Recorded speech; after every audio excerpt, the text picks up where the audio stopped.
You need to come to me and open your lips.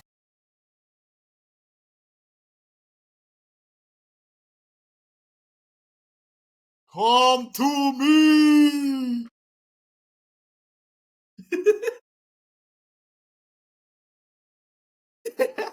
Jesus. Well, Sorry, I'm back. I don't know what happened there. It was crazy. talk about Nosferatu. I don't know how to go. Ben, you. Look, that's probably one of my favorite intro. Yeah. And it's about to be followed up by an even better one later on. But Yeah, today we're next going to talk week. about Nosferatu, and then later on it might be a different episode. But we're going to talk about one of them days. Yep. One day. Nosferatu. I did. It's a scary movie, and you know me. Scary movies are a no. Yeah, you're a I spaz. did enjoy it. I did enjoy it. You know, it was fucking scary. There was a couple of jump scares where I was like, well, I knew it was coming, but I was like this, and I was oh shit. And particularly the boat scene is what I'm talking about. The ship. Oh Yeah. shit! I would Yeah. have loved to be sitting next to you when I would love to be sitting next to you when like the whole time when like the husband is in the mansion and he's like Yeah. doing like the contract deal with you. I can imagine you just in your seat like. Yep. Because Yep. that was me. I was like, okay, all right, this is getting intense. Crazy lighting in that scene, by the way. Like covers half his I know. face. Cool as hell. I think the way this movie shot was shot is probably one of its best qualities. There's a reason that I think it was seen and light. It got nominated for 4 Oscars, which Yeah. very very well deserved. Oh, we should probably cover. When do the Oscars happen? We probably got time to do an episode of that at some point. Oscars, I think, it's March maybe. Okay, keep talking. I'll look it up. We got time, but now there's a reason why it got nominated. This movie was weird as hell. Let me just put that out there before I talk about the good things. The way it was shot, the tone, just the set designs. I think that's one of the things it got nominated for was set designs. I mean the visuals, man. How about the visuals? That's the word I'm thinking for. The visuals were probably like one of the best movies I have seen. Like, it's got to be up there like top 5 for 2024. Visuals. You know, in terms of visuals. Visuals, you know, yeah. It's the way it was shot was just really cool. It didn't really change too much, like tone wise, throughout the whole movie, which is good. You know, you don't usually get good movies where you have constant tone changes, and it like we knew what was going on for the most part. Yeah, we knew what was bound to happen, and then it happened. Like it followed How to Make a Good Movie 101, and it followed it pretty good. You know. Yeah, it does a pretty good job of like it starts. There's no like you're like you said. There's no radical tone shift.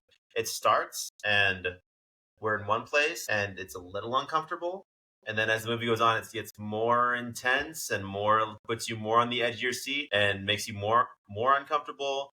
And then you get to with there's a thing to talk about in a second, but like there's like the end, which is whatever you think about it, and we'll talk about it. That's when that's when you're like having that's bringing the most out of you of the entire movie, or at least it was for me. It's a really weird way to describe what's happening in that scene, but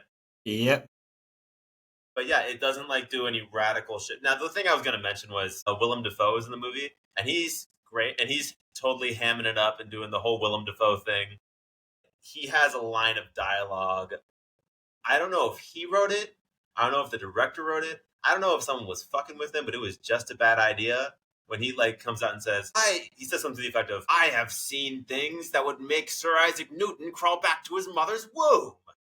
That's supposed to be pretty intense. So minor exceptions, but by and large, but I agree that it's like it's got its tone. It made it just like this is the movie we're going for, and it just it builds across the entire movie, getting more intense as it goes. Yeah, I mean, it was a solid movie. I came out of it and I said, someone asked me what my opinion was. I think the best way to say my opinion, in like a short soundbitey way, would be like, this movie has talent all over it from top to bottom.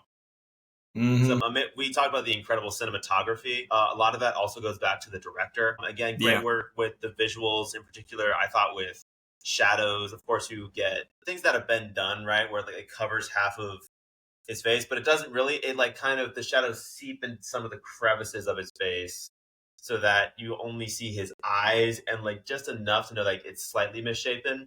And then as more gets revealed, and of course, eventually you get to see him in all his Nosferatu glory as this twisted quasi humanoid form. So great, His tiny PP. great production design. She's not that I tiny. wanna I wanna make a note that the actor also later on said that was not his actual PP. So he wants to make that very clear. Oh yeah, sure it wasn't. Sure it wasn't Bill. Right. Yeah, We've right. seen it in Pennywise, the Penny P. You'll float too. The Hi, yeah, Georgie. lots of talent. You got the great scene where he's reaching out over over his like hand is reaching over the town. A great use of mist. Full of great acting talent. Of course, we mentioned Willem Dafoe. The husband who I talked about is the guy who is going to play Lex Luthor in Superman later this year, and he played Renfield a year ago, 2 years ago, in that Nicolas Cage Dracula movie, Renfield. It's got Johnny Depp's daughter, who gives a stellar performance as, this girl who is, people will say groomed online. They're not wrong. It's not the right word to describe what the movie's trying to communicate. And that she was someone who's kind of was lonely and led astray and found belonging somewhere and is tortured by that and is trying to find her way out, but is just has this anger inside of her. I mean, like the scene where she's like talking to her husband and she's like looking at him and trying to express while her body is just like going all over the place, but she's trying to keep her eyes set on him. It's a great scene. Of course, it's got Aaron Taylor Johnson. I'm not in love with his character in this movie, but he does an excellent job. Of course, Bill Skarsgård as Pennywise is Nosferatu in this movie, as we mentioned, and Willem Dafoe. Yeah. yeah. So yeah, a very talented movie. I gotta say, this might segue into some other stuff. I'm not completely in love with a lot of the things they did, but I want to hand it back to you because I was just talking for a bit. I think what you said earlier is perfect with like this movie had such a talented cast, set design, director, visuals. I think that is why people love this movie. However, I think if you don't have the talent, this movie sucks. I'm not gonna lie, Don't disagree. Here's the thing: it did get nominated for a bunch of Oscars. One of them was Best Picture. I haven't looked at all the Oscars. I imagine it probably get nominated for Best Visuals, sure, or Best Visual Effects or something like that. Best Score, I could see that being a nomination. Best Costume Design, maybe I could see a nomination. Best Picture, I don't know, because I walked out of this movie thinking, listen, that was effective, certainly scary, as Ben said, works as what that done. It did its job, and it's very talented, and as we said, very talented. But I wasn't super in love with some of the choices they made. And then, as I kept thinking, I was like, wait, hold on, wait, that didn't make sense. Hold on, that part of the story doesn't Yeah, add up. yeah, That kind of yeah. undercuts your message. And I was thinking, as I thought about it more and more and more, I was like, wait a goddamn minute, this doesn't all add up. This, and I don't like your, and I actually, we'll get into this. The first thing is like, some of these story issues are shaky. First of all, like Nosferatu not knowing that her husband is still alive. Dude, just say that he let him go back. Like the idea that he doesn't know or that he's shocked that he survived. You literally had this guy dead to rights. You had him on his back and you were sucking his chest. All right. Yeah, You chucked him yeah. out and he like found on a boat. Like, should he have died? Maybe, but you know that he's dead and you would have killed him dead if you had seen it. All right. Aaron Taylor Johnson's character, don't like. I didn't like him. I don't think he was very one dimensional, and I understand what they're saying. I don't like that they killed the kids at all. Yeah. Because the That kids didn't make sense to me. That didn't make like that. The That wife, 100%, she needed to go. That was the Yes. movie. that made But sense. the kids, Dude, like, all the kids do for the whole movie is like complain that there's a monster in their room or under the bed, and then they like die to that monster. It's like listen, if you had like something built around it, but that's the whole thing. Again, the wife makes sense. The kids, it's like you literally just, and part of this movie is trying to be edgy and off that. Like it literally has a guy bite a bird's head off to get a reaction out of the audience. And maybe this is me being like a special little snowflake, but I'm not super on board with the let's kill kids for no reason just because people don't like it when kids die on screen. That's Yeah. look, all right. No, absolutely not. It bothered me. It pulled me out of the movie, and I was like, what the hell? I think the only time where I thought it was like essential to the movie would be like the Quiet Place series, you know? That is, or the Quiet Place trilogy. I think that's I'm not from what I've seen, Chad. Like, yeah, I got a lot of times when you kill kids, it doesn't make any sense. Yes, that you don't need to. But the only time that I've seen personally is the Quiet Place. Yeah. Yeah, and I'm not saying you can't kill kids. I'm not saying that. I'm not saying that at all. I'm just saying that like this was like gratuitous. It's like they like treated like, the kids dying in this horror movie like a freaking backflip in an action movie. It's like, oh, it's our scary movie. We got some kids who just died. It's like, the fuck? Why? Like that is so distasteful. It's like it's really rubs me the wrong way. It also doesn't make sense. Like his character is like heartbroken, but like he didn't need that much loss, you know? Like you could have made the movie if his wife died, you know? A better movie would have been like kids kept saying the monster under the bed, and then all of a sudden the wife ends up dead in the kid's room. Problem solved. You know? The one time he doesn't go there to see the one time he doesn't go there, right? I would have liked that more. I think the biggest issue I had with the movie is how it tried to tackle the character of Johnny Depp's daughter. Again, she does an excellent job. This is not. My beef is not with her. There's very interesting ideas here they're trying to go after, in that she was lonely and she found belonging with this demon Nosferatu, and it made her, and she is still haunted by that to this day. Even though she's like got her husband and she wants to have kids and she's going to have a good life, she's still haunted by that. And what bothers her about it is that she kind of enjoyed being with the demon. Not that she doesn't like being with her husband, of course. The movie does not say that. But she enjoyed being with the demon. And it messes with her because she likes being a good person. She wants to be a good person. And she loves her husband and her friends and her family. But this demon is still haunting her past. And the way the movie kind of presents it is like she sacrifices herself and kind of gives in and has to accept that she's not as good a person she wants to be. She has to give into the worst sides of herself in order to save everyone from the monster. It's hard for that to hated that ending. I hated that ending. It's hard for that to be fully satisfying for me because I don't know how heroic she can really be if you've already said that she likes being with the monster. If she likes being with the monster on some level, she's like, okay, I'm going to do what I like and save everyone at the same time, and she dies.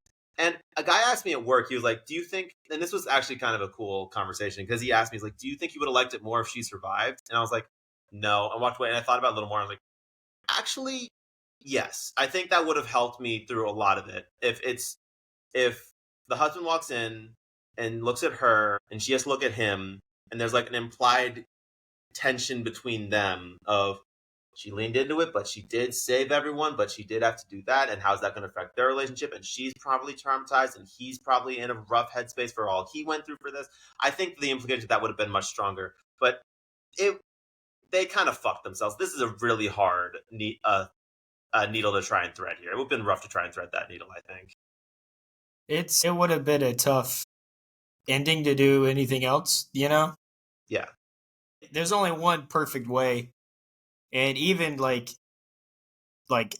trying to figure out how she would survive, like there's not really. Yeah. We're talking about the movie that doesn't make sense a lot. Like, yeah. It's hard to figure out a way that it doesn't make sense, you know? So it like. And again, I want to reiterate, it's a great visual. It's off-putting. Like you see the whole Nosferatu character with his little dick on top of Johnny Depp's daughter, and she's got great tits, and it's out there. And it's a great visual, and I wasn't thinking about it at the time. I just thought about it afterwards when Hooper posted it in the chat, and I was like, "Oh, look at that." It's okay. She doesn't watch this. Yeah, original. But yeah, um, he's very original. He's got all these original jokes that he The comes up most with original. himself. 100 before 10. Couldn't be me. 100 before 10. 100 before 10. Yeah. So yeah, those are my thoughts on the movie. Interesting. Very Look, interesting movie. I thought. it's a good movie. I recommend it. There is just it doesn't deserve the praise it has been getting, and that is the problem I have with it. Because people are acting like this is one of the best horror movies of all time. One of the best, or not of all time, but at least of the year. Like one of the best movies they've seen in recent memory. And I'm like, look, it was good, but there was a ton of problems. And the Everyone. ending, yeah, is Yeah. the biggest problem I have with it. I want everyone in this movie to keep getting work. I want all the actors in this movie to be in more movies. I want this director to direct more things. I want this composer to keep doing things. The writer did a good enough job with the material at hand. I'm not super familiar with the tale of Nosferatu. I haven't seen the original 90s movie that people were talking about. Well, I also think, to capitalize off that, I also think that's a hard remake to do. Because in that movie, I'm not really familiar with it either, but my dad told me about it. And apparently it was like the first horror movie ever, and it had no sound. So doing a remake off of a 1920s movie with no sound and the first Yeah, movie in the horror genre is already a tough thing to that's do. hard. Yeah. And the fact that they did this good of a job, deserves praise. There was just some problems. Like, it wasn't a perfect movie, That's all we're saying. Yeah. And I'm glad it's out there. And listen, a function of great filmmaking is filmmaking that gets a response out of you. And I definitely had very strong feelings about that ending. It definitely made me feel, but I also wasn't in love with what they did with it. I didn't think it. I wasn't fully satisfied by it. And while I am again very impressed by the talent, I don't think I'll be watching this movie again.